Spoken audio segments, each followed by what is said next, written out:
What's up, ladies and gents? Excalizors here, bringing you a talk about practicality.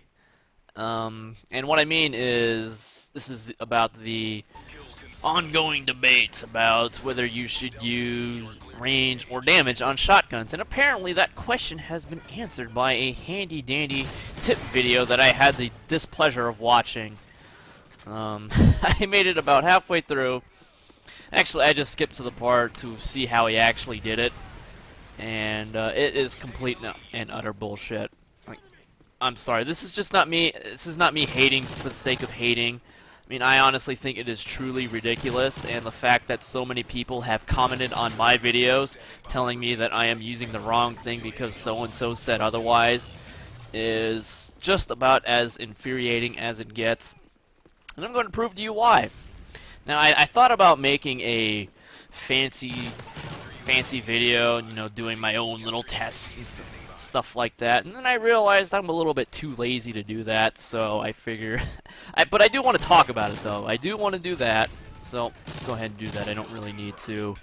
At least I hope I don't need to. No, I don't need to. But anyway, let's take Call of Duty 4 assault rifles, for instance. Specifically the M14. With the M14 and stopping power, it becomes a one-shot headshot kill gun within its applicable range. So anytime you use stopping power on the M14 and you're within proper range of someone and you hit him in the head, he's dead instantly, just like that. Whereas pretty much every other gun in that game, except for M40 ACOG and shotguns within range, has to shoot multiple times to kill someone, and it doesn't take a genius to figure out that one-hit KOs are better than 2- or 3-shot KOs. Or kills, you know, whatever. You get it.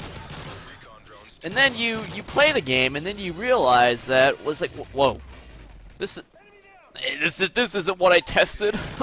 Oh man, it's a little harder than I thought it was. People actually move and stuff and shoot back. I can't always get those headshots. What is going on?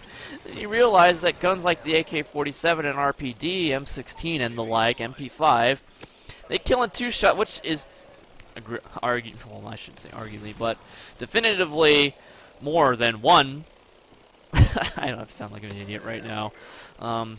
MP5 guns like that, they take longer to kill than the M14, but they are infinitely easier to use, and it's only one more shot, right? The M14, it's one-shot KOs, man! It's one shot!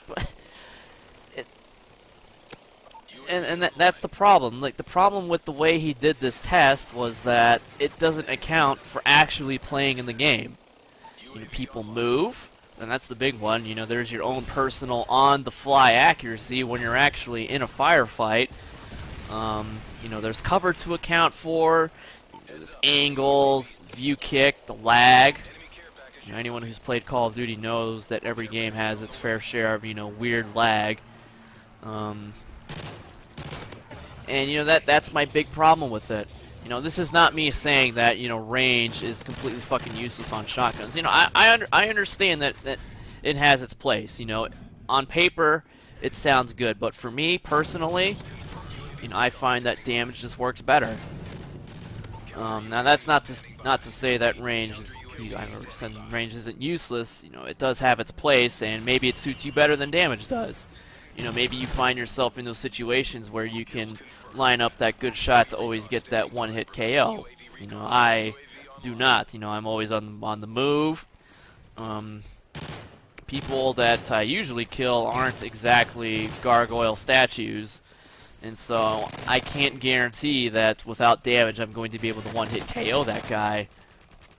God forbid if he's looking at me, then I'm in real deep shit. It's like the exact numbers is the Spaz 12 normally. I think it shoots 8 pellets at 25 damage per pellet, and so that means you need 4 pellets at least to get a one-shot kill on someone. Whereas with damage, I think it reduces the number to 3 pellets. I mean, it makes sense. Stopping power in previous games makes one-shots less to kill people. So, you know, don't quote me on that. I don't know exactly how it works, but I would assume that's how it works. And anyone who's a veteran of Call of Duty knows that this game lacks consistency.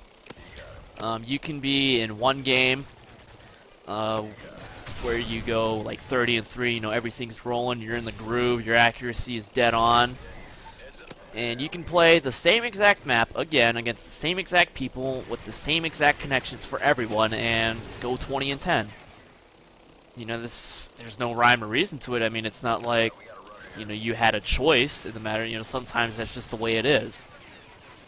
You know, and that's pretty much what this end-all, be-all range versus damage tip video proves, is that, or fails to prove, is that consistency, pretty much. You know, damage, it gives me that consistency that I crave, that I need. Because with range, I can't always guarantee that I'm going to hit a guy dead center mass, get 4 shots at least within its proper range, and get that kill. It's just not going to happen.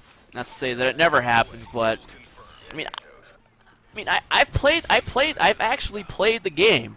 You know, you use range, or actually you don't use range to get damage, but you do get range before you get damage. And I did try it out. I tried to like it.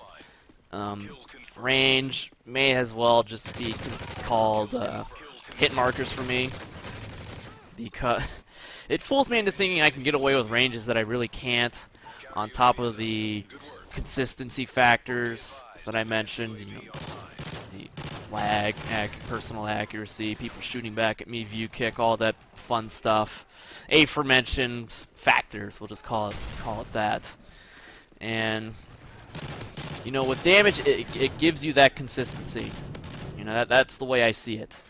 Now, like I said before, you know, this is not me passing off damage as end-all, be-all. This is me telling you to use what works best for you, whether it be damage or range, or maybe neither of those. Maybe you prefer focus. Maybe you prefer kick, so that you don't have to use grip. Or like you're a striker or something, I don't know. So that's pretty much what I wanted to say. I thought the tip video was poorly done. You can't apply, you know, pulling off shots on people that aren't moving into actual real life gameplay. I mean, it'd be like, you know, saying like, oh, you're some ace marksman at the firing range on paper targets that aren't moving, and then they drop you in Iraq, and then you realize, well, holy shit, shooting at people is actually a lot fucking different than shooting at paper targets at the firing range. You know, that's what that tip video says to me. And, yeah, that's pretty... I had to get that thought out there.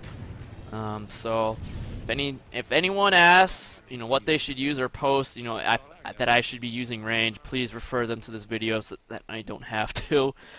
So, yeah, that's pretty much it. Use what works best for you, and don't let anyone tell you otherwise. That's pretty much all there is to it. And on that's Bombshell. Thanks for watching. Hope you enjoyed it, and peace out.